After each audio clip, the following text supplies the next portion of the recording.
So my brother, we are having problem, terrible one. Bàbá Ọ̀ṣọ́fà wọ́n ní kó má travel torí ọ̀rọ̀ àná nìbàdàn. A sì ní problem nìbàdàn náà dọ̀la. Bẹ́ẹ̀ni. Gbogbo ògbóni ayé àtọ̀run nù sẹ̀lẹ̀ Ìbàdàn náà ń gbé. Àwọn olùṣọ́ àgùntàn tó fi yàn ṣe ìlú Ìbàdàn náà wà. Nígbà tí bàbá Bàdà ní káwọn. Ọmọ Ọ̀ṣọ́fà is there illegally. Kóòtù ti remove ẹ̀ ní kóòtù ti remove ẹ̀ ní Ìláró. Wọ́n ní kó lọ ṣe constitution. Lẹ́kọ̀ọ́ yan pásítọ̀ gidi. Tó mọ̀ perfect pastor ló ń ta ọ́ kí la fẹ́ ṣe sí. Mo fi pásítọ̀ Sẹ̀lẹ̀ lọ mí sí mi ò ní ṣe mọ́. Bọ̀ tẹ́lẹ̀ ẹ̀tàn mi ni Olúwa máa fún mi. Bọ̀ títí máa bẹ Ọlọ́run kan fẹ́ lò mí torí wọ́n ti tẹ̀tàn. Ọkọ̀ Sẹ̀lẹ́sì àti Indio. So ó máa dàbí Tinubu tó wá gbàjọba yìí ló máa rí. Ṣé àwọn tó ti níyàwó méjì mẹ́jọ mẹ́rin márùn tó wà ní ẹgbẹ́ àwọn tó ṣe bí àwọn lídà wa súnmọ́ lé lẹ́ni 10 years back ó súnmọ́ nulẹ̀ ojó dà.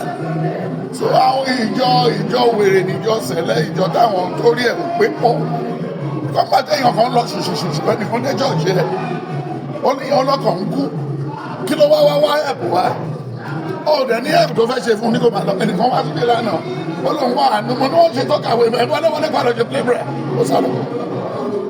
Ó lóun wá àánú ẹ wá ní kó wá ṣiṣẹ́ wá gbé blọọkì ó gbowó ó wá sá lọ.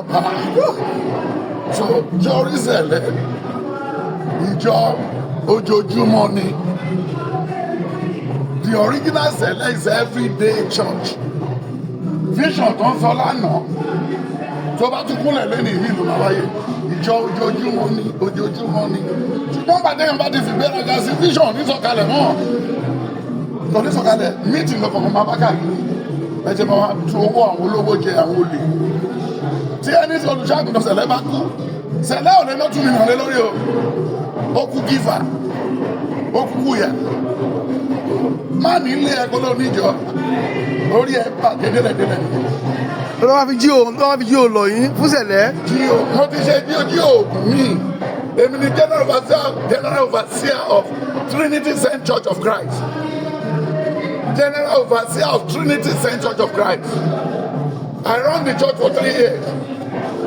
Under that 3 years, money 300 suits, then 10 jeeps. Yes, I went to America for evangelism. Nígbà tí mo bá sọ ní podium tó ń gbọ́ quotation bíbélì, wọ́n dáàsì ní bíṣọ̀pù. Ṣùgbọ́n bá tó máa tún kúrò ń bẹ̀ lólu wa ní Sẹ̀lẹ̀ ni mo pè é sí náà Sẹ̀lẹ̀ wò. Bá tó máa fi débi àwọn bàbá Johnson, Bàmẹ́kẹ́. Bá tó máa fi dé láti lo òyìnbó láwọn náà ti rí ìrántí lórí. Bá tó máa fi dé wọ́n ti gbogbo nǹkan tàbí ṣe Pentecost àwọn ti dá síta. Bàbá kí ló dé? Ó lọ́dọ̀ ní kó padà sí Sẹ̀lẹ̀. Mi ò wọ́ bí for 3 weeks. Olúwa ní Sẹ̀lẹ̀ lòun ti fẹ́ lò ẹ́ padà sílẹ̀. So that's the reason why I'm here today. So automatically kẹ́nìkan pè mẹ́rin ẹbí ọmọ Ọ̀ṣọ́fà bá kú àbí tó bá rí náà. Ọmọ Ọ̀ṣọ́fà is there illegally. Kóòtù ti remove ẹ̀ ní kóòtù ti remove ẹ̀ ní Ìláró. Wọ́n ní kó lọ ṣe constitution. Lẹ́kọ̀ọ́ yan pásítọ̀ gidi. Tó mọ̀ perfect pastor ló ń ta ọ́ kí la fẹ́ ṣe sí. Ṣé àwọn bàbá bá ń yọ àwọn ìyó rẹ́kọ̀ọ́ Psalm 37, Psalm 34, Psalm 33, verse 6. Then Psalm 37, 10. Then why you want to something to pay? Psalm 14. Ó ní aṣèwèrè sọ pé Ọlọ́run kò sí. Nígbà tí gbogbo wa join ní Sẹ̀lẹ̀ yìí, I join with good intention. Olúwa ti sọ ṣẹ́ tó ní kúlò tó máa ṣe. Bọ́dí sí nígbà tẹ́ni tó ń ṣàbòdì ọdún mẹ́ta tó lòun rówó rẹ̀ ìdílé.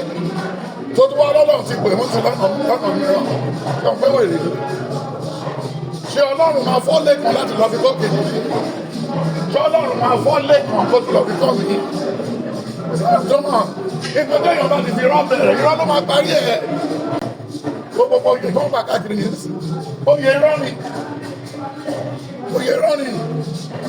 kó bá máa pè mí ní sínú evangelist damage evangelist ní ti pẹ̀lú prophet talent mi yìí látọ̀run because he said in the book of Matthew 25 from verse 10 ó nígbà tó ń lọ ló kún tálẹ́ǹtì ó kún kí ni ó kún tálẹ́ǹtì lọ́lọ́ tálẹ́ǹtì ẹ̀ lọ́lọ́ ní your talent will make way for you ìkọ́ni tálẹ́ǹtì mi fún mi rè ìkọ́ni tálẹ́ǹtì mi tó ṣe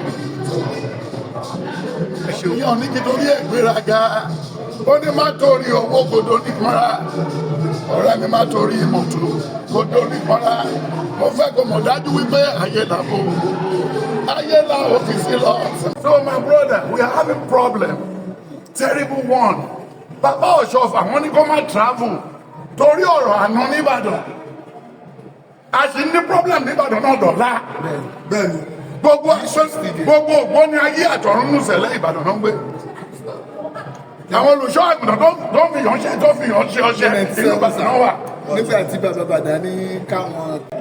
sẹ̀lẹ̀ Ìbàdàn sẹ̀lẹ̀ Abẹ́òkúta máa sáré kótó ṣòro ọ̀fẹ́ máa lọ. When you look at the whole thing sir, it's a very pathetic story. tó wá gbé aníṣẹ́ lọ́wọ́ ká tó pàdé Jésù ìbá easy àníṣẹ́ lọ́wọ́ gbogbo náìtì wọ̀nyẹn ń sìn jìbìtì ló wà ní náìtì wọ́n kàn fi dúró àwọn ọlọ́run wọ̀nyí káàkiri wọ́n kó wọn sí mọ́tò àmà pàdé bí ọmọ ti gbogbo ẹ̀ lẹ́yìn kò dẹ̀ sẹ́ni tó tún fẹ́ ṣe fàdà ọmọ mọ́ kò sẹ́ni tó tún fẹ́ ṣe fàdà ọmọ mọ́ kò sẹ́ni tó fẹ́ fàdà oyún kankan mọ́ nísìnyí èèyàn mẹ́lòmí lóyún mẹ́ta kò dẹ̀ níṣẹ́ lọ́wọ́ ó ní Tinubu ní tí ó dìbò àti Tinubu kàn pé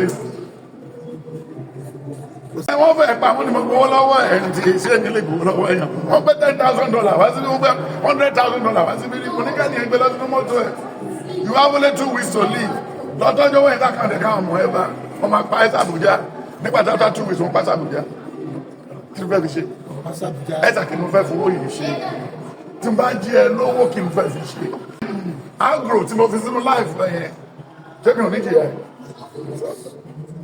John Gbẹ́dọ́ tó sẹ́gbẹ̀ẹ́ iṣẹ́ àìdí ni ọmọ iṣẹ́ àìdí ni ó lè lọ anywhere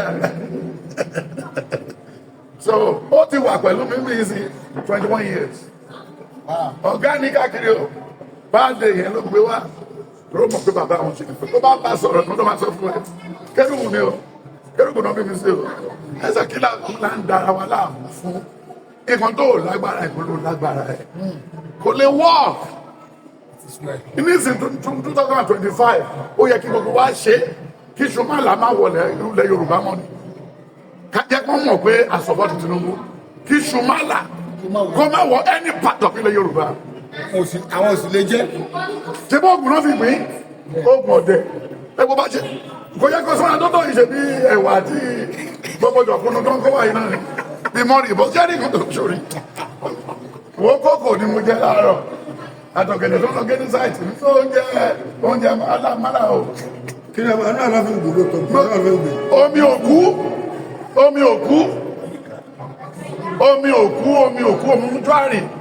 Gómìnà wòlíì Israel Ọládélé Ògúndípẹ̀ Genesis Global Alore TV ẹ máa wo ẹ̀kọ́ pọ̀ ń bẹ ìrírí ayé pọ̀ ń bẹ òtítọ́ pọ̀ ń bẹ ohun tó lè gbéyàn dìde tó máa múyàn kúrò nínú àṣìṣe ó pọ̀ ń bẹ. I am confirming Alore TV. The more you know, the better you become. Alore TV. Alore TV. Alore TV. Nílé nílé òkúni, ẹ máa wò ó. Ètò tó kọ́ni lọ́gbọ́n. Ètò tó kọ́ni lóye. Ní gbogbo àgbáyé. Ẹ máa wò ó. Ẹ máa wò ó.